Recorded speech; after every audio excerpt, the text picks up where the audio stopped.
ये आंखें न होती बशारत न होता, ये आंखें न होती बशारत न होता, अगर मुस्तफा की जियारत न होती। ये आंखें न होती बशारत न होती, अगर मुस्तफा की जियारत न होती। जो नामे मोहम्मद जुबा पर न होता, जो नामे मोहम्मद जुबा पर न होता, किसी भी जुबा की तहारत न होती, अगर मुस्तफा की जियारत न होती। जुड़े हबे ना, ये आंखें न होती बशारत न होता, ये आंखें न होती बशारत न होता, अगर मुस्तफा की जियारत न होती। अल्लाहुम्मा सल्ले अला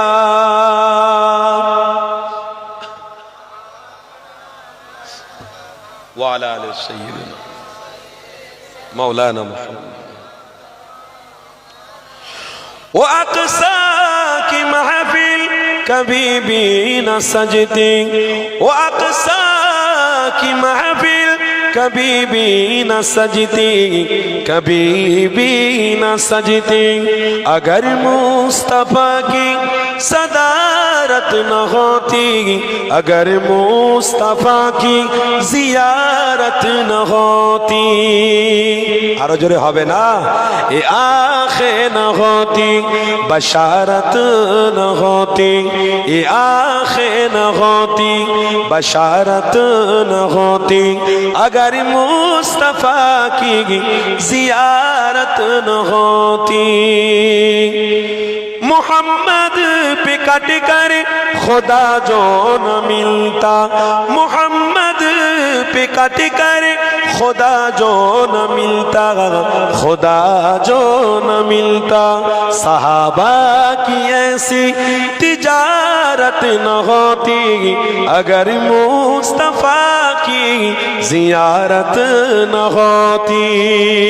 जुड़े हबे ना, ये आंखें न होती बशारत न होती, ये आंखें न होती बशारत न होती, अगर मुस्तफा की जियारत न होती। ला इलाहा माशाअल्लाह।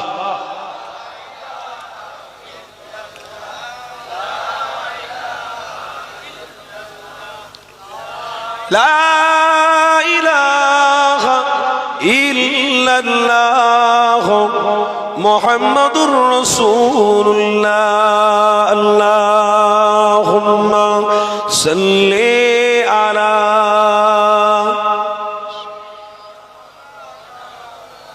मौलाना मुहम्मद।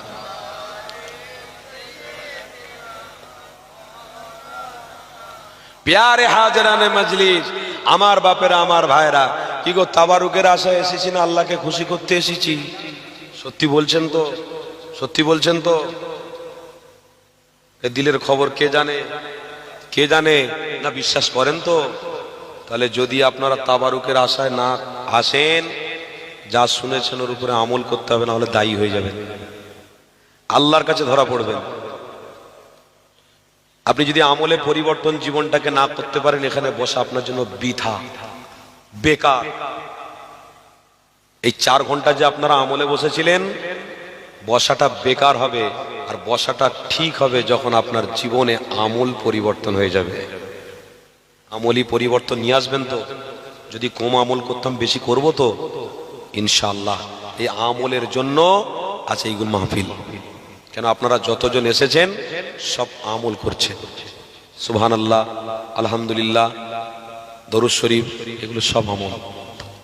আপনারা জানেন কিতাবের মধ্যে আছে, বাড়ি থেকে বেরিয়ে এই মাহফিলে যত কদম আপনারা হেঁটে হেঁটে এসেছেন, প্রত্যেকটা কদমে আল্লাহ 10টা 10টা করে সওয়াব নামে আমলে লিখে দিয়েছে। আমল জীবনে বাঁচতে গেলে, ইমান বাঁচাতে গেলে আমলের দরকার। বিনা পানিতে যেমন মাছ বাঁচতে পারে না, বিনা পয়সাতে যেমন মানুষ খাবার খরিদ করতে পারে না, বিনা আমলে ইমান মজবুত করা যায় না। তাই আমল করলে ইমান মজবুত হবে, দিল পরিষ্কার হবে। আমল করুন, মজা পাবেন। যেমন আমলে বসেছেন, মজা লাগছে না লাগছে না? কি গো বলুন, আনন্দ হচ্ছে না হচ্ছে না? দেখুন, খুব সাবধানে কথা বলুন। আপনারা বলছেন মজা হচ্ছে, মজা পাচ্ছি, তাহলে আলহামদুলিল্লাহ, আল্লাহ কবুল করেছে। আর যদি কেউ বসে বসে বলে তাড়াতাড়ি দোয়াটা করেন না, খাবার উঠে নিয়ে ঘর যাই, কেন গেজাচ্ছেন তো? হ্যাঁ, তাড়াতাড়ি করেন না। কি গো, এইরকম মনোভাব আছে নাকি? কথা বলেন না, আছে নাকি? আল্লাহর ওয়াস্তে বাপ বলছি, কেউ দুঃখ করুনি, কেন খামাখা শুধু এদিক ওদিক? শোনো, আল্লাহর কোরআন একটু মনে পড়ে গেল বলি। আরে কোরআন হাদিস ছাড়া আমাদের এই কাছে কি রয়েছে, কি সম্পদ আছে রসুল ছাড়া? পবিত্র কোরআনে আল্লাহ বলছে, ওয়া আহসিনু ইন্নাল্লাহা ইউহিব্বুল মুহসিনিন। বান্দা, প্রত্যেকটা আমল তোমরা নিষ্ঠার সঙ্গে করো। জোরে বলুন, প্রত্যেকটা আমল নিষ্ঠার সঙ্গে করো, প্রেমের সাথে করো, ভালোবাসার সাথে করো। এইরকম মনে করো না যে হুজুর যখন মসজিদে নামাজের পরে দোয়া ধরেছে, কিছু কিছু সংখ্য মানুষ দোয়া করতে করতে বলছে, হুজুরের মাথা খারাপ হয়ে গেছে নাকি, এত লম্বা দোয়া করে কেন? পায়খানা পাচ্ছে, পেশাবের জোর লেগে গেছে। আরে আপনার পেশাব যদি লাগে, শরিয়ত বলেছে দোয়াটাকে আপনি সমাপ্তি করে চলে যান, ফারেক হয়ে আবার মসজিদে ঢুকুন।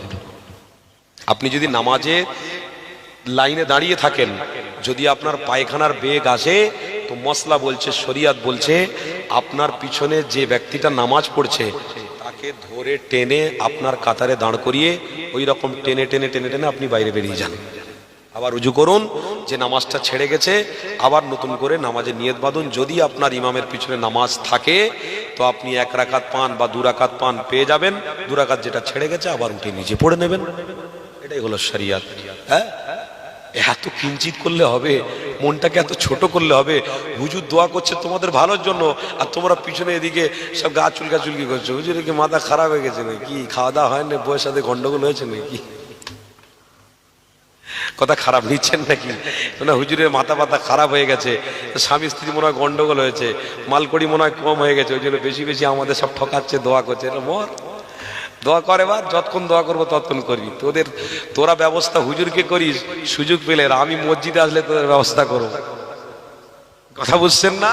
খারাপ নিচ্ছেন নাকি আমার কথা? এটা হয় বাপ। তো সেই জন্য বলছি, এই নিয়তটাকে একটু মজবুত করুন, নিয়ত পরিষ্কার করুন বাপ। ইন্নামাল আমালু বিন্নিয়াত, নিয়তের উপরে আপনার ফায়সালা হবে। নিয়তে গড়বড়ি করলে হবে না। হুজুর চাইছে, আপনাকেও চাইতে হবে। কেন? ইক্তেদা করাটাই হলো ঈমান। জোরে বলুন, ইক্তেদা করেছে সাহাবারা, সাহাবাদের ইক্তেদা করেছে তাবেঈনরা, ওলিদের ইক্তেদা করেছে মুরিদরা, ওলামাদের ইক্তেদা করবেন আপনারা। ইক্তেদা করলেই রাসূলকে মানা হবে, আর ইক্তেদা না করলে রাসূলকে মানা হবে না। তাই নামাজের ইমামতির পিছনে যারা আমরা নামাজ পড়ি, আমরা এই ভাষাটাই বলি, ইক্তাদাইতু বিহাদাল ইমাম মুতাওয়াজ্জিহান ইলা জিহাতিল কাবাতিশ শরীফাতে, আল্লাহু আকবার। এটাকে বলে ইক্তাদা। আর নামাজ যদি ইমাম সাহেব ভুল করে, কিয়ামতের দিনে ইমামকে ধরা হবে। হুজুর যদি ভুল কথা বলে, কিয়ামতের দিনে হুজুর ধরা পড়বে। আপনার নামাজে ভুল হলো না, ইমামের ভুল হলো, মনে রাখবেন।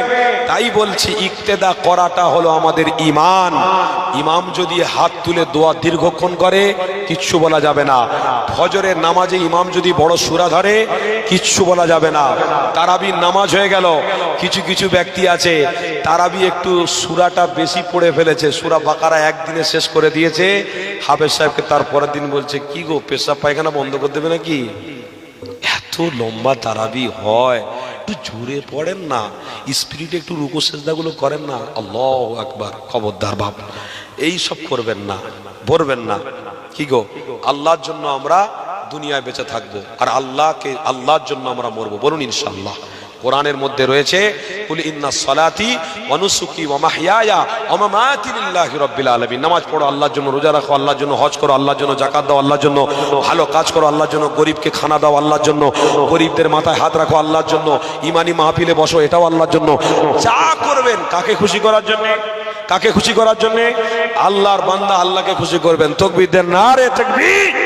সিলসিলায়ে হক মুজাদ্দিদে জামান, লাব্বাইকা ইয়া রাসূলুল্লাহ, লাব্বাইকা ইয়া রাসূলুল্লাহ, নারে তাকবীর। আমার বাপ ভাইরা, আমি আর কথা বাড়ালাম না, ঘড়ির দিকে তাকিয়ে এইখানে আমার কথাটাকে সমাপ্তি করলাম। আসুন আমার সাথে সাথে একটুখানি পড়েন, আউযু বিল্লাহি মিনাশ শাইতানির রাজীম, বিসমিল্লাহির রহমানির রহিম। আয় আল্লাহ তাআলা, আমি আমার